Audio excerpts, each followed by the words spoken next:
Clip number 369 انشاءاللہ عز و جل اس کلپ میں سورہ اعراف کی آیت نمبر 129 سے 131 تک کی تلاوت، ترجمہ اور تفسیر قرآن صراط الجنان سنیں گے۔ بسم اللہ الرحمن الرحیم،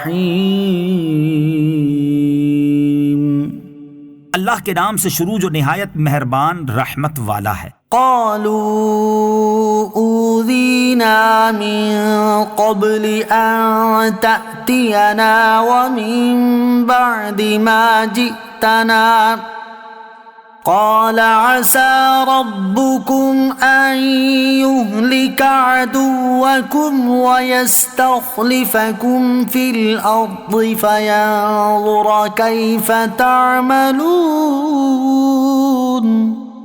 ترجمہ، قوم نے کہا ہمیں آپ کے تشریف لانے سے پہلے بھی اور تشریف آوری کے بعد بھی ستایا گیا ہے۔ موسیٰ نے فرمایا ان قریب تمہارا رب تمہارے دشمنوں کو ہلاک کر دے گا اور تمہیں زمین میں جانشین بنا دے گا، پھر وہ دیکھے گا کہ تم کیسے کام کرتے ہو۔ قالوا اوذینا، بولے ہم ستائے گئے۔ حضرت موسیٰ علیہ السلام کی قوم نے فرعون کی دھمکی سے خوفزدہ ہو کر دوسری مرتبہ حضرت موسیٰ علیہ السلام سے عرض کی کہ ہمیں آپ کے تشریف لانے سے پہلے بھی ستایا گیا کہ فرعون اور فرعونیوں نے طرح طرح کی مصیبتوں میں مبتلا کر رکھا تھا اور لڑکوں کو بہت زیادہ قتل کیا تھا، اور آپ کے تشریف لانے کے بعد اب پھر ستایا جائے گا کہ اب وہ دوبارہ ہماری اولاد کے قتل کا ارادہ رکھتا ہے، تو ہماری مدد کب ہوگی اور یہ مصیبتیں کب دور کی جائیں گی؟ حضرت موسیٰ علیہ السلام نے ان سے فرمایا ان قریب تمہارا رب عز و جل تمہارے دشمنوں کو ہلاک کر دے گا اور تمہیں زمین میں جانشین بنا دے گا، پھر وہ دیکھے گا کہ تم کیسے کام کرتے ہو اور کس طرح شکر نعمت بجا لاتے ہو۔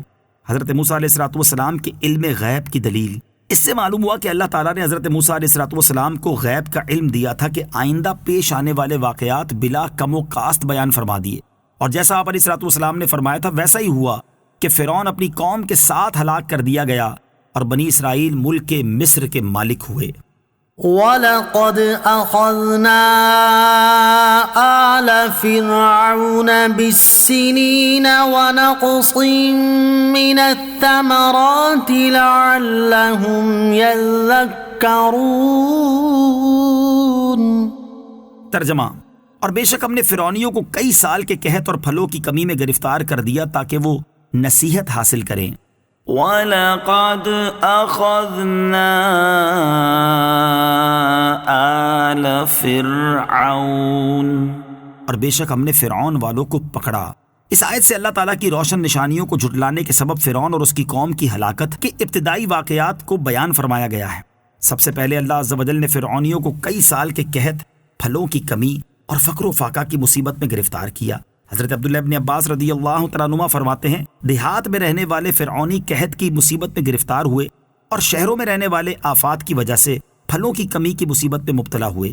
حضرت کعب رضی اللہ تعالیٰ عنہ فرماتے ہیں ان لوگوں پر ایک وقت ایسا آیا کہ کھجور کے درخت پر صرف ایک ہی کھجور اگتی تھی۔ اللہ تعالیٰ نے ان پر یہ سختیاں اس لیے نازل فرمائیں تاکہ ان سے عبرت حاصل کرتے ہوئے وہ سرکشی اور عناد کا راستہ چھوڑ کر اللہ تعالیٰ کی بندگی کی طرف لوٹ آئیں، کیونکہ سختی و مصیبت دل کو نرم کر دیتی ہے اور اللہ تعالیٰ کے پاس جو بھلائی ہے اس کی طرف راغب کر دیتی ہے۔ کہتے ہیں کہ فرعون نے اپنی 400 برس کی عمر میں سے 320 سال تو اس آرام کے ساتھ گزارے تھے کہ اس مدت میں وہ کبھی درد، بخار یا بھوک میں مبتلا ہی نہیں ہوا۔ اگر اس کے ساتھ ایسا ہوتا تو وہ کبھی ربوبیت کا دعویٰ نہ کرتا۔ مصائب خواب غفلت سے بیداری کا سبب بھی ہیں۔ یاد رہے کہ اللہ تعالیٰ کی طرف سے بھیجی ہوئی آفتوں اور مصیبتوں میں بھی بہت ساری حکمتیں ہوتی ہیں، اور ایک حکمت یہ بھی ہے کہ ان کی وجہ سے انسان غفلت سے بیدار ہو اور اللہ تعالیٰ کا اطاعت گزار اور فرما بردار بندہ بن جائے۔ لہٰذا زلزلہ، طوفان، سیلاب یا کسی اور مصیبت کا سامنا ہو تو اس سے عبرت حاصل کرتے ہوئے غفلت کی نیند سے بیدار ہونے کی کوشش کرنی چاہیے۔ فَإِذَا جَاءَتْهُمُ الْحَسَنَةُ قَالُوا لَنَا هَٰذِهِ وَإِن تُصِبْهُمْ سَيِّئَةٌ يَطَّيَّرُوا بِمُوسَىٰ وَمَن مَّعَهُ أَلَا إِنَّمَا طَائِرُهُمْ عِندَ اللَّهِ وَلَٰكِنَّ أَكْثَرَهُمْ لَا يَعْلَمُونَ۔ ترجمہ، تو جب انہیں بھلائی ملتی تو کہتے یہ ہمارے لیے ہے، اور جب برائی پہنچتی تو اسے موسیٰ اور ان کے ساتھیوں کی نحوست قرار دیتے۔ سن لو، ان کی نحوست اللہ ہی کے پاس ہے، لیکن ان میں اکثر نہیں جانتے۔ فَإِذَا جَاءَتْهُمُ الْحَسَنَةُ، تو جب انہیں بھلائی ملتی، فرعونی کفر میں اس قدر راسخ ہو چکے تھے کہ ان تکلیفوں سے بھی ان کی سرکشی بڑھتی ہی رہی۔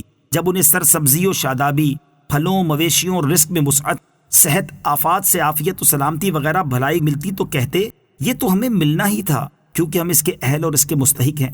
یہ لوگ اس بھلائی کو نہ تو اللہ عز و جل کا فضل جانتے اور نہ ہی اس کے انعامات پر شکر ادا کرتے، اور جب انہیں قحط، خشک سالی، مرض، تنگی اور آفت وغیرہ کوئی برائی پہنچتی تو اسے حضرت موسیٰ علیہ السلام اور ان کے ساتھیوں کی نحوست قرار دیتے اور کہتے کہ یہ بلائیں ان کی وجہ سے پہنچی، اگر یہ نہ ہوتے تو یہ مصیبتیں نہ آتیں۔